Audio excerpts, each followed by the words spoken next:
സ്ഥാപനം ഭയങ്കരമായിട്ട് പറ്റിച്ചു. അതായത് എൻ്റെ മുഖത്ത് ഒരു പാട് വന്നപ്പോൾ നമ്മൾ സ്വന്തമായിട്ട് ചികിത്സിക്കേണ്ട ഡെർമറ്റോളജിസ്റ്റിനെ കാണിക്കാമെന്ന് വിചാരിച്ചിട്ട് നമ്മൾ ട്രിവാൻഡ്രത്ത് കുറവങ്കോണത്തുള്ള ഒരു സ്ഥാപനത്തിൽ പോയി. ക്രീമാണ്, വൈറ്റനിങ് ക്രീമാണ്. ആൻഡ് അത് യൂസ് ചെയ്തിട്ട് ആളുടെ സ്കിൻ ബാരിയർ കംപ്ലീറ്റ്ലി പോയിട്ടുണ്ട്. യൂസ് ചെയ്ത് മെറ്റാഗ്ലാസ് വെച്ചിട്ട് ഇവിടെ ഭയങ്കരമായിട്ട് നമ്മുടെ ആ പെർമിഷൻ ഷൂട്ട് ചെയ്യാണ്. എന്നിട്ട് പറയും ഞാനിപ്പോ ലൈവ് പോകും, ഞാനിപ്പോ ഇത് ഞങ്ങളെല്ലാം റെക്കോർഡ് ചെയ്യാണ്. വിതൗട്ട് ആ പെർമിഷൻ അവരിവിടെ ചെയ്യുന്നു. പിന്നെ ഫ്രണ്ടിലിരിക്കുന്ന വേറെ അതർ ക്ലയൻസിനോട് ചെന്നിട്ട് നിങ്ങൾ എന്ത് വിശ്വസിച്ചിട്ട് അങ്ങനെയൊക്കെ ഡീഫെയിം ചെയ്യാൻ ഭയങ്കരമായിട്ട് ശ്രമിച്ചു. സ്റ്റാഫിനെയൊക്കെ ഹറാസ് ചെയ്യുന്ന പോലെ. മൈ വേ ബൈ കല്യാണി എന്ന് പറയുന്ന യൂട്യൂബ് ചാനൽ നിങ്ങൾക്ക് എല്ലാവർക്കും അറിയാലോ. പുള്ളിക്കാരത്തി 2 ദിവസത്തിന് മുന്നേ ഒരു വീഡിയോ ഷെയർ ചെയ്തിട്ടുണ്ടായിരുന്നു. അതായത് നാട്ടിൽ കണ്ട വൈറ്റനിങ് ക്രീം അങ്ങാണ്ട് എടുത്ത് വെച്ച് തേച്ചിട്ട് പുള്ളിക്കാരത്തിയുടെ സ്കിന്നിന് പണി കിട്ടി.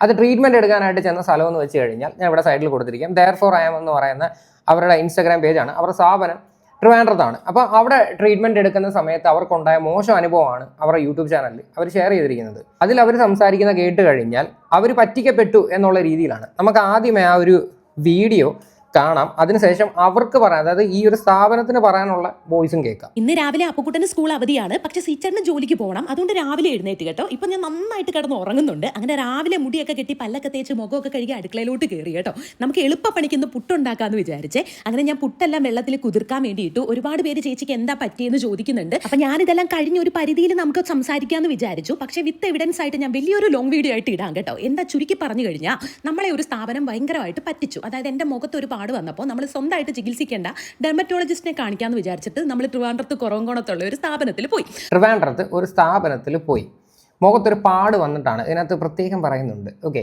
എന്താണ് ഈ പാട്? അതല്ലേ ഇവിടെ കോമഡി. ഈ നാട്ടിൽ കണ്ട ഈ വൈറ്റനിങ് ക്രീംസ്, അതായത് സ്റ്റെറോയിഡ്സ് യൂസ് ചെയ്ത ക്രീമൊക്കെ യൂസ് ചെയ്ത് കഴിഞ്ഞാൽ സ്വാഭാവികമായിട്ടും നിങ്ങളുടെയൊക്കെ സ്കിന്നിന് പ്രശ്നം ഉണ്ടാവും. അത് മാത്രമല്ല, ഈ പറയുന്ന സാധനങ്ങളൊക്കെ പ്രൊമോട്ട് ചെയ്യുന്ന കുറേ ഇൻഫ്ലുവൻസേഴ്സ്, യാതൊരു ബോധവും വിവരവും ഇല്ലാത്ത കുറേ എണ്ണം, കുറച്ച് കാശ് കിട്ടുമെന്ന് വെച്ചിട്ട് ഇതെല്ലാം എടുത്ത് വെച്ച് അങ്ങ് പ്രൊമോട്ട് ചെയ്യും. എന്നിട്ടോ പണി കിട്ടിക്കഴിഞ്ഞാൽ ആരും അറിയാതെ അത് ഒതുക്കി തീർത്ത് എന്തെങ്കിലും ട്രീറ്റ്മെൻ്റ് ഒക്കെ ചെയ്തിട്ട് എന്തെങ്കിലുമൊക്കെ പരിപാടികൾ ചെയ്ത് അത് ഒതുക്കി തീർക്കാനായിട്ട് നോക്കും. ദൈവത്തെ ഓർത്ത് ഇമാതിരി പരിപാടികളൊന്നും ഒരു മനുഷ്യനും ചെയ്യരുത്. അതായത് ഒരു രീതിയിലുള്ള വൈറ്റനിങ് ക്രീംസും യൂസ് ചെയ്യരുത്. ചെയ്ത് കഴിഞ്ഞാൽ അത് ഒരുപാട് അസുഖങ്ങളുണ്ടാവും. ക്യാൻസർ പോലത്തെയുള്ള അസുഖങ്ങളൊക്കെ വന്ന് പെട്ട് കഴിഞ്ഞാൽ അത് അനുഭവിക്കുന്നവർക്കറിയാം അതിൻ്റെ ബുദ്ധിമുട്ടൊക്കെ. എന്തായാലും ബാക്കിയോടെ പറ. അവിടെ ചെന്ന് കഴിഞ്ഞപ്പോൾ അതിൻ്റെ മെയിൻ ഡോക്ടർ ഒരു ലേഡിയാണ്. അവർ 3 മാസം കൂടുമ്പോഴേക്കേ ആ ഒരു ക്ലിനിക്കിൽ വരുള്ളൂ. അവിടെ ഇരിക്കുന്ന 2 ഡോക്ടേഴ്സ് നമ്മൾ വല്ലാണ്ടങ്ങ് വിശ്വസിക്കും. നമ്മളിങ്ങനെ മനസ്സിലൊന്നും വിചാരിക്കുന്നില്ലല്ലോ. പക്ഷേ ഇവർ BDSും MBBSും പഠിച്ച് പിന്നെ 3 മാസത്തെ 6 മാസത്തേക്ക് ഒരു കോഴ്സ് ഉണ്ടല്ലോ, ഡെർമറ്റോളജിയുടെയും കോസ്മെറ്റോളജിയുടെയൊക്കെ, അത് പഠിച്ചിട്ടാണ് അവിടെ ഇരിക്കുന്നതെന്നൊക്കെ നമ്മൾ വളരെ വൈകിയാണ് അറിഞ്ഞത്. ഇതെല്ലാം ഓക്കെ, നിങ്ങളൊരു സ്ഥാപനത്തെ പറ്റിയിട്ട് നിങ്ങൾ കേൾക്കുമ്പോൾ, പ്രത്യേകിച്ച് നിങ്ങളെപ്പോലെയുള്ള ആൾക്കാർ ഒരു ഭയങ്കര ഇൻഫ്ലുവൻസറാണ്. അപ്പം നിങ്ങൾക്ക് വിളിച്ച് അന്വേഷിക്കാം, ആ സ്ഥാപനത്തെ പറ്റിയിട്ടുള്ള ഡീറ്റെയിൽസ് എടുക്കാം. അല്ലെങ്കിൽ അവിടെ പോയ ആൾക്കാരുടെ റിവ്യൂസും കാര്യങ്ങളും എല്ലാം ഓൾറെഡി തന്നെ സോഷ്യൽ മീഡിയയിലും എല്ലായിടത്തും കിട്ടുന്നതായിരിക്കും. അപ്പം നിങ്ങൾ അവിടെ ചെന്ന് കുറച്ച് നാൾ കഴിഞ്ഞപ്പോഴാണ് ഇതൊക്കെ മനസ്സിലാക്കിയത്, കുറച്ച് നാൾ കഴിഞ്ഞപ്പോഴാണ് ഞാൻ പറ്റിക്കപ്പെട്ടു എന്ന് മനസ്സിലാക്കിയത്, ഇങ്ങനെയൊക്കെ വന്ന് പറയുന്ന സമയത്ത് എന്തെങ്കിലുമൊക്കെ തെളിവും കാര്യങ്ങളൊക്കെ എടുത്ത് വെച്ച് സംസാരിക്കുന്നത് വളരെ നന്നായിരിക്കും. കാര്യം നിങ്ങൾ പറയുന്നത് മാത്രം കേട്ട് വിശ്വസിക്കുന്ന കുറേ ജനങ്ങളുണ്ട്. ഇതൊക്കെ അറിഞ്ഞു കഴിഞ്ഞപ്പോൾ നമ്മൾ നമ്മുടെ ബില്ല് ചോദിച്ചു കേട്ടോ. അപ്പം നമ്മുടെ ബില്ല് അവർ ഭയങ്കര കള്ളത്തരമായിട്ടാണ് തന്നത്. അതായത് നമ്മൾ കൊടുത്തതിൻ്റെ പകുതി പൈസയുടെ ബില്ല് മാത്രമേ അവർ തരുന്നുള്ളൂ. ഇതൊക്കെ അപ്പം നമ്മുടെ ഫയൽ ചോദിച്ചു, അത് തരില്ല, ബില്ല് തരില്ല. അങ്ങനെ നമ്മൾ പോലീസിൽ കേസ് കൊടുത്തു. അങ്ങനെ അവരവിടെ വന്ന് ഒപ്പിട്ട് കൊടുത്തു. എന്നിട്ടും എനിക്ക് ഇതുവരെ അവർ പ്രോപ്പറായിട്ടുള്ള ബില്ല് എനിക്ക് തരുന്നില്ല. അപ്പോൾ ബില്ല് അവിടെ നിൽക്കട്ടെ, എൻ്റെ ഫയലിൻ്റെ ട്രീറ്റ്മെൻറ്റ്, ഇതുവരെ എടുത്ത ട്രീറ്റ്മെൻറ്റിൻ്റെ ആ ഒരു ഫയൽ തരാൻ പറഞ്ഞു. അത് കോപ്പി എടുത്തിട്ടായാലും അവർ നമുക്ക് തന്നാൽ മതി. പക്ഷേ അതും തരില്ല. അവരെങ്ങനെയൊക്കെ കാണിച്ചാലും അതൊന്നും അവർ നമുക്ക് ഇതുവരെ തന്നിട്ടില്ല കേട്ടോ. അതിൻ്റെ ഒരു ടെൻഷനും, എനിക്കിങ്ങനെ ഒരാൾ ഇതുപോലെ ഇങ്ങനെ ചീറ്റ് ചെയ്യും എന്നുള്ളത് എൻ്റെ മനസ്സ് അംഗീകരിക്കാത്ത എൻ്റെ വിഷമവും സങ്കടങ്ങളും ഒക്കെ ആയിരുന്നു കേട്ടോ എനിക്ക് ഇത്രയും നാളും. പക്ഷേ ഇപ്പം നമ്മൾ ഹീലിംഗ് സെക്ഷനിലൊക്കെ എടുത്തു. അപ്പോൾ ഡോക്ടർ തന്നെ എന്നോട് ചോദിച്ചു എന്തിനാ ഇങ്ങനെ എല്ലാവരെയും വിശ്വസിക്കുന്നതെന്ന്. അങ്ങനെ ഞാനിപ്പോൾ ഓക്കെ ആയി വരുന്നുണ്ട് കേട്ടോ. അപ്പോൾ ഇതിൻ്റെ ഫുൾ ഡീറ്റെയിൽസ് ആയിട്ട് ഞാനൊരു വീഡിയോ മൊത്തത്തിൽ നിങ്ങൾക്ക് ചെയ്യുന്നതായിരിക്കും.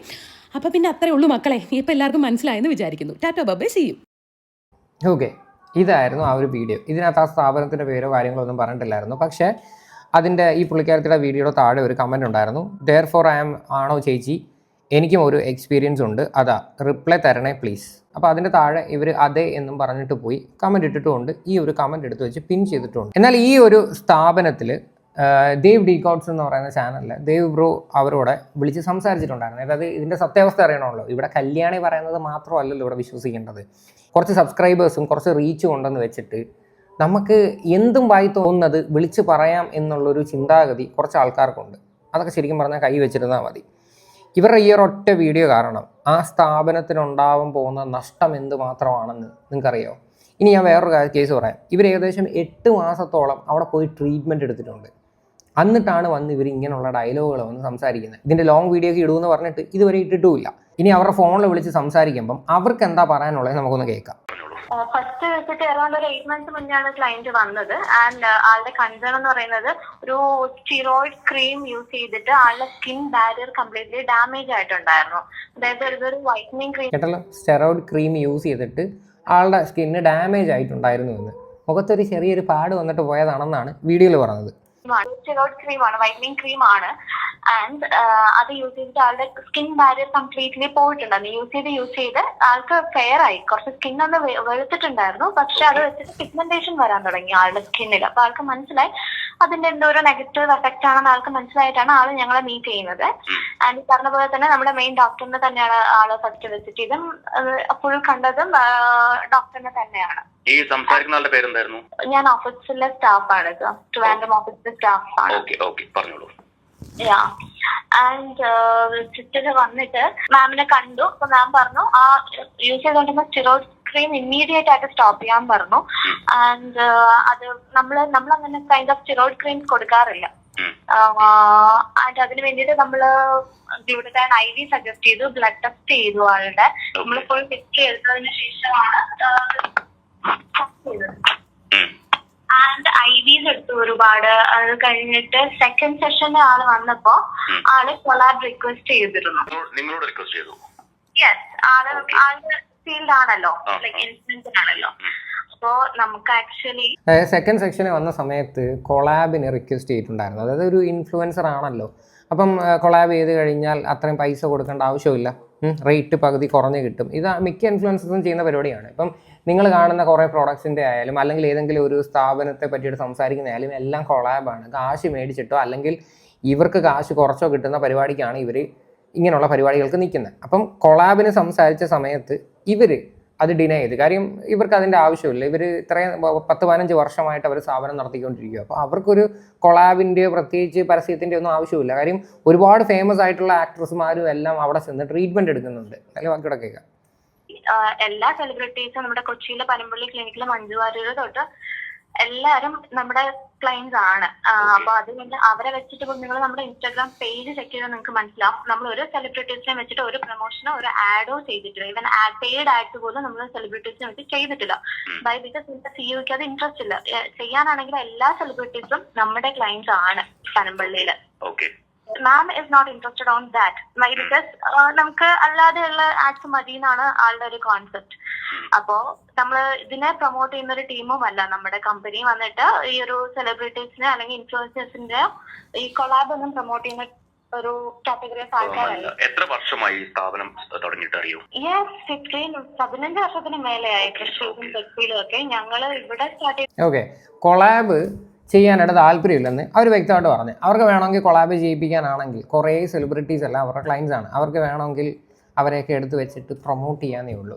അവർക്ക് വേണമെങ്കിൽ അവരെയൊക്കെ വിളിച്ചിട്ട് പ്രൊമോട്ട് ചെയ്യാനേ ഉള്ളൂ. പക്ഷെ അവരത് ചെയ്യത്തില്ല. അവർക്ക് അതിനകത്തോട്ട് ഇൻട്രസ്റ്റും ഇല്ല എന്ന് പറഞ്ഞു.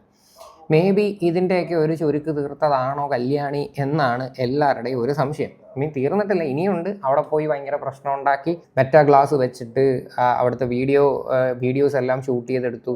പിന്നെ അവിടെ ട്രീറ്റ്മെൻറ്റിന് വന്ന ആൾക്കാരെടുത്ത് ഇവരെ പറ്റിയിട്ട് നെഗറ്റീവ് പറഞ്ഞു. ഇങ്ങനെയുള്ള കുറേ പരിപാടികൾ ഈ പുള്ളിക്കാരത്തെ അതിനകത്ത് കാണിച്ചു വെച്ചിട്ടുണ്ട് എന്നാണ് പറയുന്നത്. ഇപ്പം നിലവിൽ പോലീസ് കേസായി. ഇപ്പം ഈ ബില്ലും കാര്യങ്ങളും എല്ലാം ഓൾറെഡി കൊടുത്തിട്ടുണ്ട്. കോംപ്രമൈസ് ആയെന്നൊക്കെ പറയുന്ന അറിയാൻ വയ്യ. അത് ഇനി കോടതി വഴി പോകുമെന്നും ഇനി കണ്ടറിയാം.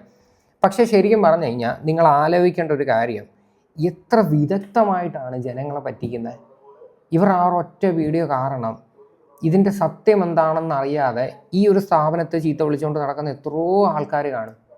ഭയങ്കര ചെറ്റത്തരമാണ് ഈ കാണിക്കുന്നുള്ള കാര്യം പറയാമല്ലോ. 4 വർഷം ആവുന്നു. ഓക്കെ, അപ്പൊ ഇവര് എനിക്ക് തോന്നുന്നു നാട് കൊല്ലത്താന്ന് തോന്നുന്നു. അപ്പൊ കൊല്ലത്ത് നിന്ന് ട്രിവാൻഡ്രത്തേക്ക് എത്തിയത് ആരെങ്കിലും പറഞ്ഞിട്ട് അറിഞ്ഞതാണോ അതോ ഡയറക്റ്റ് വിളിച്ചു വന്നതാണോ? മാമിന്റെ ഭയങ്കര ഫാൻ ആയിരുന്നു ആള്. മാമിനെ ഭയങ്കരമായിട്ട് ഫോളോ ഒക്കെ ചെയ്ത് ഭയങ്കരമായിട്ട് അഡ്മയർ ചെയ്ത് വന്ന ഒരു ക്ലയന്റ് ആണ് ആള്. ഇവര് അല്ലാതെ നോർമൽ കൺസൾട്ടേഷൻ വരുമ്പോൾ പോലും കൺസൾട്ടേഷൻ ടൈമിൽ കരച്ചിലാണ്. ഇവരുടെ വ്യൂവേഴ്സ് ഇങ്ങനെ നെഗറ്റീവ് കമന്റ്സ് ഇട്ടു, എന്താ കറുത്തിരിക്കുന്ന എന്താ.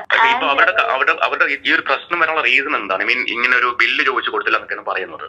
അല്ല ബിൽസ് ഒക്കെ നമ്മൾ കൊടുത്തിട്ടുണ്ട്. കൊടുക്കാതിരിക്കുന്നതല്ല, ആൾക്ക് പറയാൻ പറ്റില്ലല്ലോ ഞാൻ വിളിക്കാൻ വേണ്ടിയിട്ട് വന്നിട്ട് എനിക്ക് പ്രോപ്പർ റിസൾട്ട് കിട്ടിയില്ല, അല്ലെങ്കിൽ ഞാൻ ഇത്രയും പേയ്മെന്റ് ചെയ്തു വന്നിട്ട് കൊളാബ് ഇനിഷ്യേറ്റ് ചെയ്തിട്ട് എനിക്ക് അവരെ റിജക്ട് ചെയ്തു, അവരെ എനിക്കുള്ള റേറ്റ് കുറവാണ് എന്നൊന്നും ആൾക്ക് പബ്ലിക്കലി പറയാൻ പറ്റില്ലല്ലോ. നമ്മള് ഒരു ക്ലയന്റിനോട് റേറ്റ് പറഞ്ഞ് കൺസൾട്ടേഷൻ കഴിഞ്ഞ് എമൗണ്ട് പറഞ്ഞ ക്ലയന്റിന്റെ അപ്രൂവൽ എടുത്തതിന് ശേഷമാണ് ട്രീറ്റ്മെന്റ് റിപ്പോർട്ട് പോകുന്നത്. ആദ്യം പോസ് ചെയ്ത് നമ്മൾ കൊണ്ടുപോകുന്നില്ല.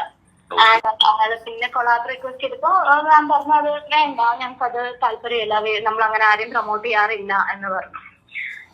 അത് കഴിഞ്ഞിട്ട് പിന്നെ എഗെയിൻ ആള് 2-3 സെഷൻ വീണ്ടും വന്നു, പേയ്മെന്റ് ചെയ്ത് തന്നെ ആള് പ്രൊസീജിയർ ഒക്കെ ചെയ്തു. ആൻഡ് അത് കഴിഞ്ഞ് നെക്സ്റ്റ് സെഷൻ 3-4 സെഷൻ കഴിഞ്ഞിട്ട് വീണ്ടും വന്നപ്പോ റേറ്റ് ഭയങ്കരമായിട്ട് കൂടിയെന്ന് ആള് പറഞ്ഞു. ആള് ഇതിന്റെ ഇടയിൽ വേറെ ഒരു ക്ലിനിക്ക് വിസിറ്റ് ചെയ്തപ്പോ നമ്മുടെ റേറ്റ് ആയിട്ട് മിസ്മാച്ച് ഉണ്ട്. അതാണ് ഞാൻ പറഞ്ഞത്, നമ്മൾ ഓൾറെഡി ക്ലയന്റിനോട് ട്രീറ്റ്മെന്റ് തുടങ്ങുന്ന എമൗണ്ട് പറഞ്ഞ ക്ലയന്റിന്റെ കൺസെന്റ് എടുത്തതിന് ശേഷമാണ് we are starting the treatment. എല്ലാ ബില്ലും ക്ലയന്റ് പോകുമ്പോൾ തന്നെ ഫിസിക്കലി നമ്മൾ കൊടുക്കാറുണ്ട്. അവരുടെ പ്രൊഡക്റ്റ് മേടിക്കണം, നമ്മുടെ ബാഗിനകത്ത് തന്നെ ഫിസിക്കലി നമ്മൾ കൊടുക്കാറുണ്ട്. ഇനിയിപ്പോ നമ്മൾ ലീഗലി മൂവ് ചെയ്തല്ലോ, നമ്മൾ ലീഗലി സംഭവം നിങ്ങൾ കേട്ടല്ലോ. അതായത് ഇവിടെ ട്രീറ്റ്മെന്റ് എടുത്തുകൊണ്ടിരിക്കുന്ന സമയത്ത് തന്നെ ഇവർ വേറെ എവിടെയൊക്കെ ചോദിക്കുമ്പോഴത്തേക്ക് അവിടെ ഇതിനെക്കാട്ടി ഭയങ്കര റേറ്റ് കുറവെന്നുള്ള രീതിയിലൊക്കെ ഇവരുടെ അടുത്ത് സംസാരിച്ചിട്ടുണ്ടായിരുന്നു. പിന്നെ കൊളാബ് അക്സെപ്റ്റ് ചെയ്യാത്തതിൻ്റെ ആ ഒരു വാശിയും കൂടെ ഇവർ ഇതിനകത്തെല്ലാം തീർത്തിട്ടുണ്ട്. ഇങ്ങനെയാണ് എനിക്ക് ബേസിക്കലി ഫീൽ ചെയ്യുന്നത്. നിങ്ങൾ ഒരു സ്ഥാപനത്തിനെതിരെയൊക്കെ വന്ന് ഇത്രയും വലിയ അലിഗേഷനൊക്കെ വന്ന് സംസാരിക്കുമ്പം നിങ്ങൾക്ക് എന്തെങ്കിലും നിങ്ങളുടെ ഭാഗത്തൊരു പ്രൂഫോ കാര്യങ്ങളോ വേണം. ഇല്ലാത്ത പക്ഷം നിങ്ങളിങ്ങനെ വന്ന് സംസാരിക്കാൻ നിൽക്കരുത്. ശരിക്കും പറഞ്ഞു കഴിഞ്ഞാൽ ഇതൊരു ഡിഫമേഷൻ കേസ് പോകേണ്ട ഒരു സാധനം തന്നെയാണത്. അവരിപ്പോൾ വന്നിരുന്ന് പറഞ്ഞേക്കുന്ന രീതി ഉണ്ടല്ലോ, 8 മാസത്തോളം ട്രീറ്റ്മെൻറ്റ് എടുത്തിട്ടാണ് അവർക്ക് മനസ്സിലായത് അവിടെ കൊള്ളത്തില്ലെന്നും, അല്ലെങ്കിൽ അവർക്ക് ബില്ല് വേണം, അത് വേണം, ഇത് വേണമെന്ന് പറഞ്ഞ പ്രശ്നം ഉണ്ടാക്കുന്നത്. ഈ 8 മാസം വരെ അവർക്ക് യാതൊരുവിധ പ്രശ്നമില്ലായിരുന്നോ? ഇവരെന്ത് ഉറങ്ങുമായിരുന്നു? എനിക്ക് മനസ്സിലാവുന്നില്ല എന്ത് ഇതും കൊണ്ടൊക്കെ ഉദ്ദേശിക്കുന്നതെന്ന്. എനിക്ക് ഒന്ന് ആലോചിച്ച് നോക്ക്. അത് മാത്രമല്ല, ഇവർ അതിനകത്തൊരു ഡയലോഗ് പറയുന്നുണ്ട്, എന്തോ MBBS-ഉം BDS-ഉം പഠിച്ച ആൾക്കാരാണ് അവിടെ ഇരിക്കുന്നതെന്നോ, ഡെർമറ്റോളജിയെ പറ്റിയിട്ട് യാതൊരു വക അറിയാത്ത ആൾക്കാരാണ് ഇരിക്കുന്നതെന്നൊക്കെയുള്ള രീതി ഇവർ പറയുന്നുണ്ട്. അങ്ങനെ ഉണ്ടെങ്കിൽ ഇവരുടെ വീഡിയോസിനകത്തൂടെ ഇവർ എത്രയോ പ്രൊഡക്ട്സ് ഇവർ പ്രൊമോട്ട് ചെയ്യുന്നുണ്ട്. ഇവർ ഇതിനെപ്പറ്റി എല്ലാം അങ്ങ് പഠിച്ച് ഭയങ്കര അറിവായിട്ട് അങ്ങ് ഇരുന്നിട്ടാണ് ഇവർ പ്രൊമോട്ട് ചെയ്യുന്നത്, അല്ലല്ലേ? അതുകൊണ്ട് ഇങ്ങനെയുള്ള ഡയലോഗ് ഒന്നും വന്നിരുന്ന് അടിക്കല്ലേ. നമ്മളാണ് ആക്ച്വലി ലീഗലി ഞങ്ങൾ ഇന്ന് കംപ്ലൈന്റ് കൊടുത്തിട്ടുണ്ടെങ്കിൽ നെക്സ്റ്റ് ഡേ അവരെ വിളിപ്പിച്ചപ്പോഴാണ് അവര് കംപ്ലൈന്റ് കൊണ്ട് വന്നത്. അവരുടെ കംപ്ലൈന്റ് എന്തായിരുന്നു? അവരുടെ കംപ്ലൈന്റ് ബിൽ കൊടുത്തില്ല, അവരുടെ റെക്കോർഡ് കൊടുത്തിട്ടില്ല. ഇത് രണ്ടും കൊടുത്തിട്ടുണ്ട് ആക്ച്വലി. കൊടുത്തിട്ടുണ്ട്. പിന്നെ കൊടുക്കാതെ അവര് ഞാൻ ചോദിക്കട്ടെ, ഒരു 8 മാസം മുൻപുള്ള ഒരു ക്ലയന്റ് ഗവൺമെന്റ് കിട്ടിയിട്ടില്ലെങ്കിൽ 8 മാസം കണ്ടിന്യൂസ് ആയി വരും. 8 മാസം എടുത്ത് നമ്മള് എന്താണ് നമ്മൾ ചീറ്റേഴ്സ് ആണെങ്കിൽ നമ്മൾ സ്കാം ആണെന്ന് അവര് റിയലൈസ് ചെയ്യാൻ 8 മാസം വരെ ഇവരവിടെ ചെന്ന് ട്രീറ്റ്മെന്റ് എടുത്തിട്ടുണ്ട്. എന്നിട്ടാണ് വന്നിരുന്നിട്ട് ഇങ്ങനെയുള്ള ഡയലോഗ് പറയുന്നത്. അത് വേറൊരു ഡൗട്ട് ഞാൻ ചോദിക്കട്ടെ, 8 മാസം വരെ ട്രീറ്റ്മെന്റ് എടുത്തിട്ടും ബില്ലോ കാര്യങ്ങളോ ഒന്നും കിട്ടിയിട്ടില്ലേ? പക്ക ഉടായിപ്പാണ്, ഉള്ള കാര്യം പറയാമല്ലോ. ഇവരെങ്ങനെങ്കിലും കരിവാരി തേക്കണം എന്നുള്ളൊരു ഉദ്ദേശത്തിൽ മാത്രമായിരിക്കാം ഇവർ അങ്ങനെ ഒരു വീഡിയോ ഇട്ടത്. അവരുടെ ഭാഗത്ത് യാതൊരു ജെന്യൂനിറ്റിയും എനിക്ക് തോന്നുന്നില്ല. എത്ര നാൾ വന്നിട്ടുണ്ട് അവിടെ? 8 months plus വന്നിട്ടുണ്ട്. ഇവരുടെ കൺസേൺ ഇവർക്ക് വിലക്കണം, അല്ലെങ്കിൽ ബോഡി ഫാറ്റ് കുറയണം, മെലിയണം, ഇതൊക്കെയാണ്. പിന്നെ ഡീറ്റെയിൽസ് എല്ലാം നമ്മൾ കൊടുത്തിട്ടുണ്ട്. ഇപ്പൊ നമ്മൾ ലീഗലി മൂവ് ചെയ്തപ്പോ കോർട്ട് ത്രൂ ഒരു പേപ്പർ അയച്ചു. അപ്പൊ അത് നമ്മുടെ അഡ്വക്കേറ്റ് തന്നെ ഹെഡ് ഓഫീസിൽ നിന്ന് എല്ലാ ഡീറ്റെയിൽസും അവർക്ക് കോർട്ട് ത്രൂ കൊടുത്തിട്ടുണ്ട്. അപ്പൊ ഇതാണ് നിങ്ങളുടെ സൈഡിൽ നിന്നുള്ള വേർഷൻ, ഇതാണ് ഇങ്ങനെയാണ് വരുന്നത്. ഐ മീൻ എല്ലാ ഡീറ്റെയിൽസും കൊടുത്തിട്ടുണ്ട്. നിങ്ങൾ ലീഗലി മൂവ് ചെയ്തിട്ടുണ്ട്. ഫസ്റ്റ് കംപ്ലൈന്റ് എടുത്ത് ആക്ച്വലി ഞങ്ങളാണ്. ഞങ്ങൾ എന്നിട്ട് കംപ്ലൈന്റ് കൊടുക്കുമ്പോൾ നെക്സ്റ്റ് ഡേ അവരെ വിളിപ്പിക്കുമല്ലോ, രണ്ടുപേരെയും കൂടെ. അല്ല, ഞാൻ നിങ്ങൾ കംപ്ലൈന്റ് കൊടുക്കാനുള്ള റീസൺ ഉണ്ടായിരുന്നു. അപ്പൊ അവര് ഇങ്ങനെ അലിഗേഷൻ വന്നതിന് ശേഷമാണ് കംപ്ലൈന്റ് കൊടുത്തത്. ഭയങ്കര മെസ്സപ്പ് ഉണ്ടാക്കി, ഭയങ്കര പ്രശ്നം ഉണ്ടാക്കി. ഇവരുടെ ഹസ്ബൻഡ് ഒറ്റയ്ക്ക് വന്നത്, ഹസ്ബൻഡും കൂടെ വന്ന് ഇവിടെ മെറ്റാ ഗ്ലാസ് വെച്ചിട്ട് ഇവിടെ ഭയങ്കരമായിട്ട് നമ്മുടെ ആ പെർമിഷൻ ഷൂട്ട് ചെയ്യാണ്. എന്നിട്ട് പറയും ഞാനിപ്പോ ലൈവ് പോകും, ഞാനിപ്പോ ഇത് ഞങ്ങളെല്ലാം റെക്കോർഡ് ചെയ്യാണ്. വിതൗട്ട് ആ പെർമിഷൻ അവരിവിടെ ചെയ്യുന്നു. പിന്നെ ഫ്രണ്ടിലിരിക്കുന്ന വേറെ അതർ ക്ലയന്റ്സിനോട് ചെന്നിട്ട് നിങ്ങൾ എന്ത് വിശ്വസിച്ചിട്ട് അങ്ങനെയൊക്കെ ഡീഫെയിം ചെയ്യാൻ ഭയങ്കരമായിട്ട് ശ്രമിച്ചു. സ്റ്റാഫിനെയൊക്കെ ഹറാസ് ചെയ്യുന്ന പോലെ. ഓക്കെ, അപ്പൊ ഇവര് ഓൾറെഡി കേസ് കൊടുത്തിട്ടുണ്ടായിരുന്നു. കൊടുക്കാനുള്ള റീസൺ ആണ് പറയണത്. അവിടെ വന്ന് ബില്ല് വേണമെന്ന് പറഞ്ഞിടന്ന് ബഹളം ഉണ്ടാക്കി മറ്റേ ഗ്ലാസ് എടുത്ത് വെച്ചിട്ട് ഞാനിത് മൊത്തം ഇപ്പം ഷൂട്ട് ചെയ്ത് വെളിയിൽ കാണിക്കും, ലൈവ് പോകും എന്നൊക്കെ പറഞ്ഞു. അതായത് കുറച്ച് സബ്സ്ക്രൈബേഴ്സൊക്കെ ഉള്ളതിൻ്റെ അഹങ്കാരം അത്, അല്ല വേറെ ഒന്നുമല്ല. ഇപ്പോൾ ഒരു യൂട്യൂബ് ചാനലോ കുറച്ച് ഫോളോവേഴ്സോ ഉണ്ടെന്ന് വെച്ചിട്ട് നമ്മൾ ഈ നാട്ടിൻ്റെ ഏറ്റവും വലിയൊരാളൊന്നും അല്ല, നമ്മൾ കോടതിയൊന്നും അല്ല. അതാദ്യം ചിന്തിക്കണം. ഞാനിപ്പം നാറ്റിക്കും അതാക്കും ഇതാക്കും എന്നൊക്കെ പറയണതൊക്കെ അങ്ങേയറ്റം ചെറ്റത്തരമാണ്. നിങ്ങളിവിടെ ഒരു കാര്യം മനസ്സിലാക്കണം.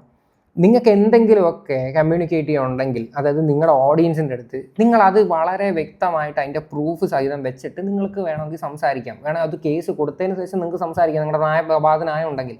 അല്ലാതെ അവിടെ ചെന്ന് ഭീഷണിപ്പെടുത്തുക, വീഡിയോ എടുത്ത് വെച്ച് വെളിയിലിടുമെന്ന് പറയുക, ഇതൊന്നും അത്ര ശരിയുള്ള ഏർപ്പാടൊന്നും അല്ല. സ്റ്റാഫിന് എവിടെ ഇപ്പൊ വേണം അപ്പൊ നമ്മൾ പറയുന്ന ബില്ല് തരുന്നതിന് ഒരു പ്രശ്നമില്ല, നിങ്ങൾ ഇവിടെ നിന്ന് പ്രശ്നം ഉണ്ടാക്കാതെ പോകും. നമ്മൾ മെയിൽ ത്രൂ, ഇനിയും നമ്മൾ കയ്യിൽ കൊടുത്തിട്ട് അവർ കിട്ടിയില്ല എന്ന് പറയുകയാണെങ്കിൽ നമുക്ക് പിന്നൊന്നും ചെയ്യാൻ പറ്റില്ല. അപ്പൊ നമ്മളത് മെയിൽ ത്രൂ ഇന്ന് തന്നെ ഫുൾ ഡീറ്റെയിൽസ് തന്നെ തരാം. എന്നിട്ട് അവരാണ് സംസാരിക്കുന്നത്. ഇവര് കരച്ചിലും ഭയങ്കര ഇമോഷണൽ സാധനങ്ങൾ മാത്രമാണ് എക്സ്പ്രസ് ചെയ്തുകൊണ്ടിരിക്കുന്നത്. പിന്നെ സാറാണ് സംസാരിക്കുന്നത്. എന്നിട്ട് മെയിലും അയച്ചു കൊടുത്തിട്ടുണ്ടായിരുന്നു. പിന്നെ നമ്മള് മെയിൽ ത്രൂ അയച്ചിട്ടുണ്ട്. ഇപ്പൊ ലീഗൽ പേപ്പർ വന്നപ്പോ അങ്ങനെ അയച്ചിട്ടുണ്ട്. ബാക്കി ഈ ഫുൾ ആയിട്ട് ലീഗലി പോകാനാണ് പ്ലാൻ. അതാണ് നമ്മൾ വേറെ വീഡിയോസ് ഒന്നും എക്സ്പ്ലോർ, നമുക്കിപ്പോ ഈ വീഡിയോയ്ക്ക് റെസ്പോണ്ട് ചെയ്യേണ്ട കാര്യമില്ല. മനസ്സിലായി. അതിനകത്ത് അവര് പക്ഷെ ഈ സ്ഥാപനത്തിന്റെ പേര് പറഞ്ഞിട്ടില്ല, അവരൊരു ലോങ് വീഡിയോ ചെയ്യുന്നുണ്ട്. ആരോട് പറഞ്ഞ് പിൻ ചെയ്ത് വെച്ചിട്ടുണ്ട്. ഓക്കെ, അപ്പം അവർ കേസായിട്ട് തന്നെ മുന്നോട്ട് പോകാനാണ് ഇവരുടെ തീരുമാനം. വളരെ നല്ല കാര്യം. പെട്ടെന്ന് തന്നെ കൊണ്ടുപോയി കൊടുക്കുന്നതായിരിക്കും നല്ലത്. കാര്യം എന്ന് പറഞ്ഞു കഴിഞ്ഞാൽ ഇത് പബ്ലിക്കായിട്ട് വന്നിരുന്നിട്ട് ഒരു സ്ഥാപനത്തെ പറ്റിയിട്ട് ആക്ഷേപം പറയുകയാണ് അല്ലേ. അതുമാത്രമല്ല, ബില്ല് ഇവർക്ക് മെയിൽ ത്രൂ കൊടുത്തിട്ടുമുണ്ട്. പിന്നെ ഇവർ എന്തിൻ്റെ അടിസ്ഥാനത്തിലാണ് ഈ ബില്ല് കിട്ടിയില്ല എന്നൊക്കെ പറയുന്നത്? 8 മാസത്തോളം അവിടെ ട്രീറ്റ്മെൻറ്റ് എടുത്തിട്ടുണ്ട്. അന്നേരം ഒന്നും അവർക്ക് ബോധമില്ലായിരുന്നോ? എന്തായാലും ഇത്രയൊക്കെയാണ് സംഭവങ്ങൾ. എന്താണ് നിങ്ങൾക്ക് ഈ ഒരു വിഷയത്തിൽ നിങ്ങളുടെ അഭിപ്രായം എന്ന് വെച്ച് കഴിഞ്ഞാൽ നിങ്ങൾ തീർച്ചയായിട്ടും കമൻറ്റ് ചെയ്യുക.